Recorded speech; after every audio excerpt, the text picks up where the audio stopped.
Assalamualaikum warahmatullahi wabarakatuh. Kami dari kelompok 7 akan menyampaikan materi tentang etika bisnis Islam dan manajemen sumber daya insani. Yang materi pertama, peran etika bisnis Islam dalam manajemen sumber daya insani. Terkait dengan bagaimana peran etika bisnis Islam dalam manajemen sumber daya insani, adapun beberapa hal yang telah dilakukan oleh Rasulullah adalah sebagai berikut. Yang pertama, Rasulullah pada dasarnya menjunjung tinggi profesionalitas yang berhubungan dengan sumber daya insani, karena rencananya matang didukung dengan keahlian yang baik akan menjadikan program kerja sebuah organisasi bisa berjalan dan efisien dan efektif. Kedua, Rasulullah menginginkan tujuan individu dan organisasi bisa tercapai dengan baik, dengan cara memberdayakan kemampuan mereka agar dapat mengembangkan kinerja yang baik. Materi selanjutnya adalah tanggung jawab sumber daya insani dalam organisasi bisnis. A. Hak dan kewajiban karyawan. Seorang karyawan wajib bekerja secara profesional. Seorang karyawan haruslah menekuni pekerjaannya dan meniatkan pekerjaannya dalam rangka untuk beribadah meraih ridha Allah. B. Hak karyawan. Pertama, pemilik usaha wajib untuk memberikan upah atau gaji kepada karyawannya, sesuai dengan standar kepantasan yang berlaku di sebuah tempat. Kedua, ketika usaha sudah relatif besar, mempunyai laba yang bagus, dan mempunyai sistem keuangan yang baik, maka hendaknya pemilik usaha mengupayakan untuk membesarkan diri sendiri dan juga membesarkan karyawan-karyawannya. Ketiga, ketika sebuah usaha sudah membesar dan laba semakin meningkat, maka kewajiban pemilik usaha adalah mengatur kesejahteraan karyawannya. Materi ketiga adalah membangun budaya organisasi dan budaya etos kerja muslim. Pertama, budaya organisasi. Budaya organisasi merupakan perwakilan sebuah persepsi yang sama bagi para anggota organisasi tersebut. Sistem tersebut meliputi tujuan, esken, dan budaya organisasi, yang mana ketujuh esken tersebut adalah sebagai berikut. Yang pertama, inovasi dan pengambilan risiko.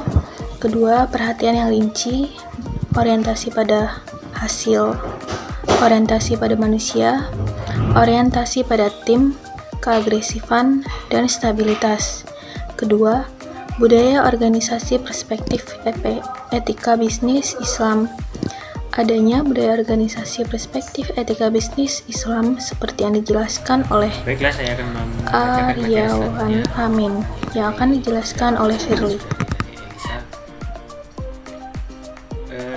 ZIG merupakan singkatan dari 4 hal, yaitu yang pertama zero based, yaitu bersih, jernih dan apa adanya. 2. Iman, yaitu SDI haruslah yakin pada Allah Maha Besar. 3. Konsisten, yaitu SDI haruslah fokus pada tujuan awal dalam menjalankan tujuan organisasi.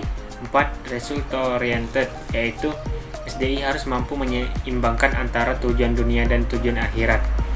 Yang B. FIC-R adalah pemaknaan dari Life is Please Well. FIC-R adalah singkatan dari 4, yaitu yang pertama power sharing, merupakan pembagian wewenang yang harus jelas dan setiap anggota haruslah memiliki power. 2. Information sharing, merupakan adanya transparansi informasi kepada seluruh anggota organisasi. Dan yang ketiga, knowledge sharing, merupakan transfer pengetahuan. Dan yang keempat, reward sharing, dengan adanya distribusi kesejahteraan dengan sistem yang jelas dan transparan.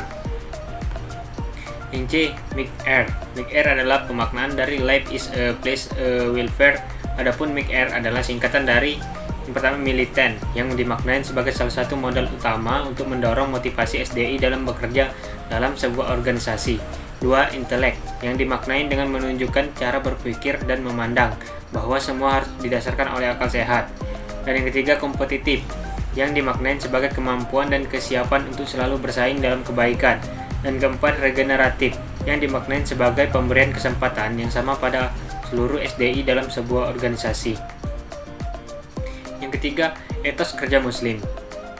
Yang pertama, usaha dan kerja keras. Usaha merupakan menggerakkan diri untuk melakukan suatu perubahan, ikhtiar dengan cara memanfaatkan daya dan upaya demi menghasilkan suatu keuntungan.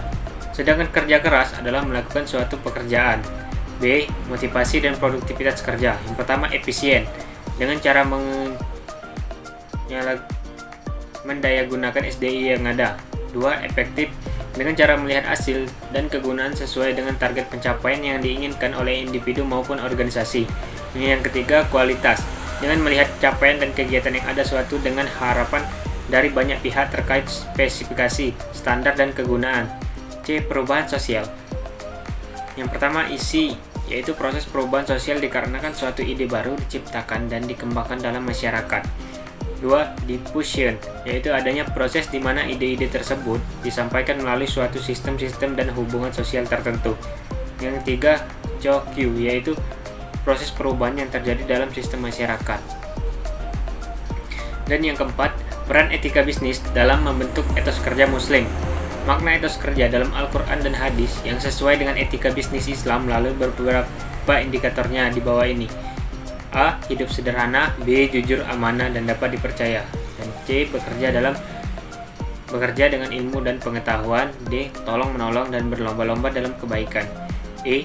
Bekerja keras dan disiplin. F. Berhati-hati dengan mengambil keputusan. G. Berorientasi pada hasil dan kualitas. H. Imbalan yang baik. Dan I. Kesadaran yang akan berlangsung alam.